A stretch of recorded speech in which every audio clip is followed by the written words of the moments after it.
Aneurismas de aorta, tudo que você precisa saber em 8 minutos. O que você precisa saber sobre aneurisma de aorta? Por definição, um aneurisma acontece quando uma determinada região do vaso tem um diâmetro mais do que 50% acima do normal. Exemplo, digamos que tem uma determinada região da aorta que deveria medir 3 centímetros, certo? Ok.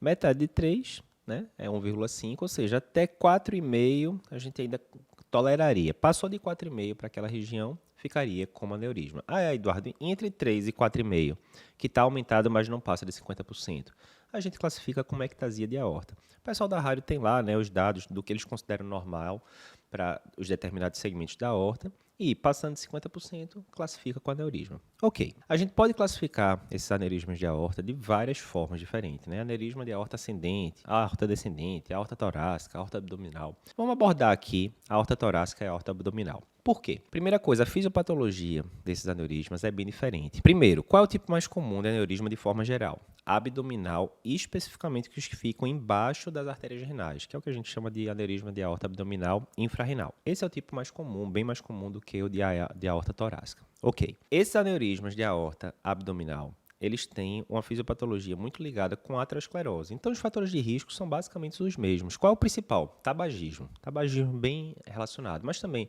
dislipidemia, diabetes é bem mais comum no sexo masculino, 10 vezes mais comum no sexo masculino do que no feminino.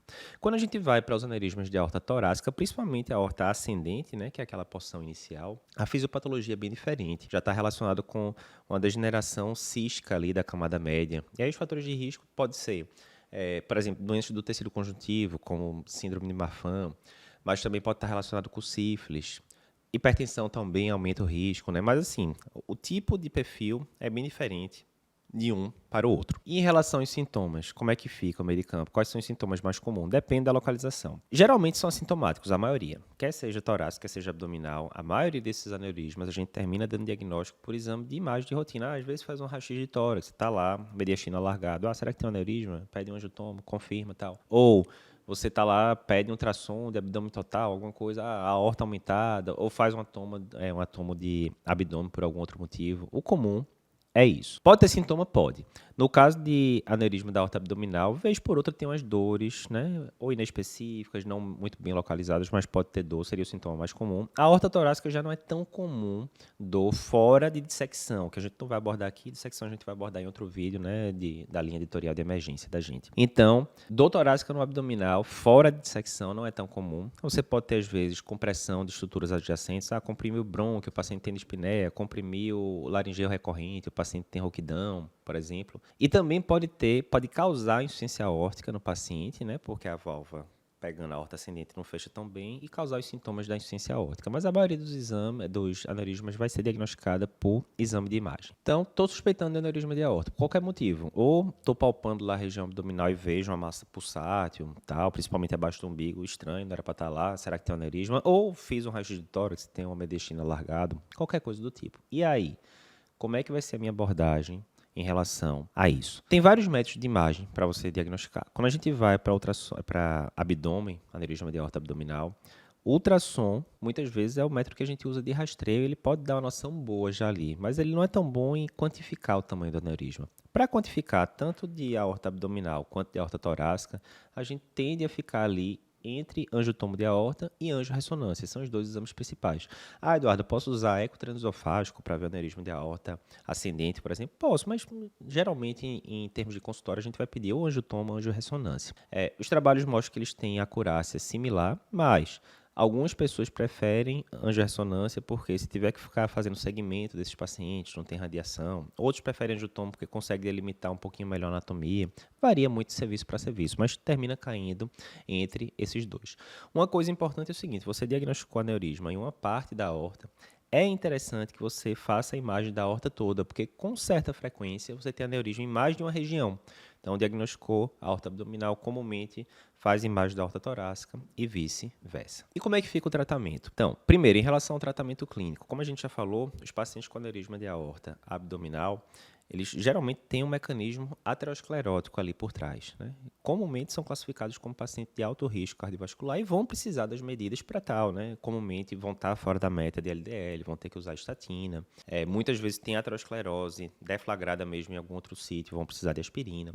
O fato é que o uso de medicações como beta-bloqueadores, por exemplo, ou IECA, tanto para aneurismas de aorta torácica quanto abdominal, são muito controversos ainda. A maioria dos estudos não mostrou que isso altera a evolução do aneurisma. O aneurisma vai crescer menos se eu usar um beta-bloqueador, por exemplo. Isso as diretrizes não parecem corroborar. Então, é basicamente controlar os fatores de risco do paciente de forma geral. A grande dúvida é o seguinte: eu tenho que intervir nesse paciente ou não tenho? E aí, o que vai ditar muito, lógico, além dos sintomas, né? Você está com um paciente com aneurisma de aorta abdominal, que está tendo dor abdominal, etc. A tendência é que você vai intervir, mas no paciente assintomático, que é a regra, aí o muito importante vai ser ver o diâmetro do aneurisma. A aorta abdominal, mais simples, 5,5 de tamanho, né? Ou seja, 55 milímetros, 5,5 centímetros para cima, você vai indicar intervenção, né, em todos os pacientes. Se for mulher, de 50 milímetros para cima, você já tende a indicar. É obrigatório, Eduardo, chegar nessas medidas? Não. Por quê? Outro parâmetro que você vai ver é a taxa de crescimento anual. Se está crescendo mais do que 5 milímetros por ano, já preocupa, porque quanto mais rápido ele expande, maior o risco de rotura. Então, imagina, você estava com um homem lá que estava medindo um aneurisma de 4,8 milímetros. Ok. Depois de um ano, você repete, não tinha indicação de mexer ainda. Depois de um ano, você repete a imagem e agora está 5,4 milímetros. Não chegou em 5,5 ainda, mas de um ano para o outro cresceu 6 milímetros. Então, a tendência é você indicar intervenção já nesse paciente. Ok. Aneurisma de aorta torácica, principalmente a aorta ascendente. Como é que vai ser o meio de campo? Geralmente, o valor que vai indicar intervenção é 55 milímetros também, mas tem algumas filigranas, né? É um paciente com síndrome de Marfan, sem fatores de risco. Com 50 milímetros, você já está indicando. É um paciente com válvula aórtica bicúspide, que a gente sabe que aumenta risco de aneurisma, aumenta risco de dissecção. Com 50 milímetros, você já tende a indicar também.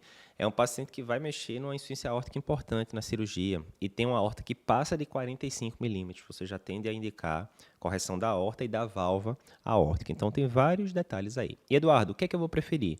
Eu vou preferir cirurgia ou eu vou preferir procedimento percutâneo? Então, esse é um campo super extenso. A gente vai gravar um vídeo depois, especificamente sobre isso, falando o resumo do que o pessoal da vascular, da torácica fazem.